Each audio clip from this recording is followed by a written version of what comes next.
Show. I gotta see if I can get this set. There. Okay. This is still part 3, but think of this as part 2 of part 3, or the continuation. This is the rest of the story. And then, of course, there will be another part to this. Okay, now we're still on the subject of, elves, nymphs, and all this kind of stuff. Alright, now here's the thing. Alright, now you've heard some of the brothers and sisters that has contributed so far, and I'm still waiting to hear from the rest of you. I've not heard one thing from you. Come on! What's the matter? You're shy? No, I was just picking. But really, seriously, I'm waiting for you. Come on. Talk to me. Talk to all the others. Talk to us. Come on. Alright, because this is a kind of, well, not just kind of, it is important. Alright, why is it important? Okay, simple reason is, for years and centuries, the devil has gradually slipped things under the cover, so to speak, and we hadn't even realized what was been going on the whole time. And he's a master of deception. And, well, alright, let's look at what we see in the media. Like, for instance, let's take a look at Hollywood. Alright, throughout the years and stuff, since the beginning of motion pictures, they have introduced stories, like elves and nymphs and fairies and stuff like this, but also they did things like vampires and werewolves and all that kind of stuff, right? But thing is, now see, they make it look so innocent and something that to be desired, so. And he did it in subtle ways and things. He also he knows the basic or the baser nature of man. And he will appeal to that, and he will do it in gradual ways so he can seduce. He is a master seducer.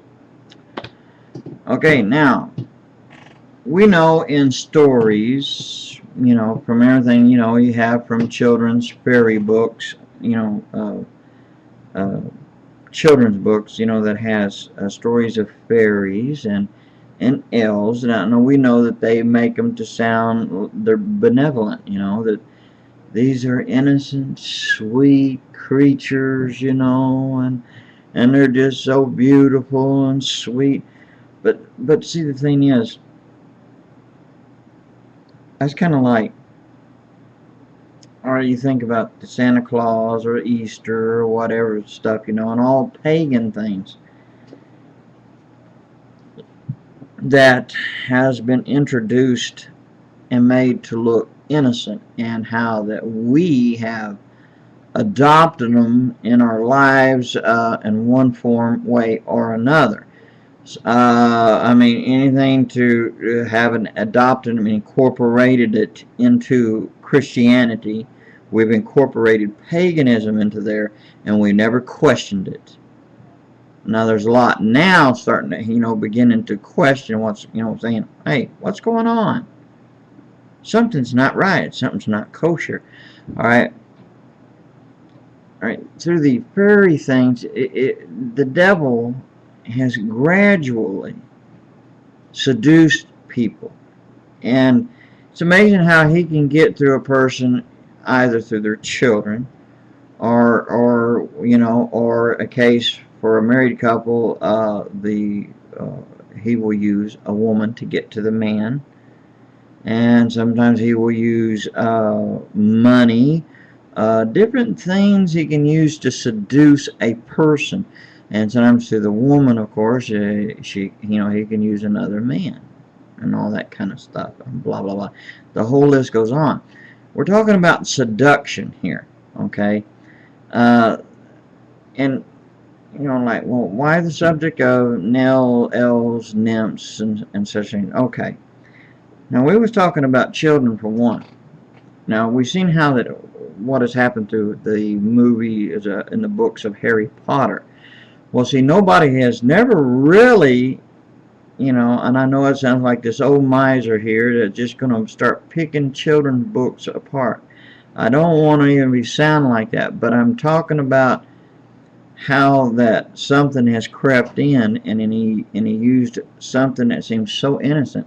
So he came in through a door that you did not suspect, and that's through children's books and children's stories, and how that these things that are from their legends and things and stories throughout the years and centuries come from different cultures and stuff, how that these things, their origin is not benevolent. These were evil creatures. There was nothing nice about them. You know, the Bible talks about abstaining and turning away from the very appearance of evil. Okay, and that's even, you know, that can, I mean, hey, you would be surprised at the stories of each culture in this world has something that's similar. So it is not just a myth. These creatures did exist, but these were demonic creatures. Okay, just, you got to understand that due through man's, through their myths and things, they made stories about them, just like they did with giants and what have you, blah, blah, blah. But, okay, the thing is, it becomes fascinating if you start tracing down where this is coming down, where it came from, finding places where each of these stories came from. And you start looking, and you'll be shocked at what you may find. Now, most people won't even really dig into this, because, you know, they dig into, check the facts out about Santa Claus, you know, and the Christmas thing, or Easter, but they don't really want to go too far because it might interfere with their lives on certain other things. So, well, anyway, we have to know really where these certain things come in, how did they creep in, and we can put a stop to it. Now, we know we can put a stop to it by stop doing things, but the question is we need to confront people with the truth of a matter, but you need something to present to them to saying, well, look, I am telling you the truth. Here is something you might not have considered. This is not my fancy or just wanting to tear down children's hopes or dreams or people's little fantasy thingies or whatever, and, you know, to be a party pooper and all that. This is talking about looking at realities, especially if you're claiming to be a Christian. Alright, you're no longer supposed to be walking in the ways of this world and dealing with those things. So we need to take a look at some facts, okay? So that's why I am encouraging you to dig a little bit more, okay?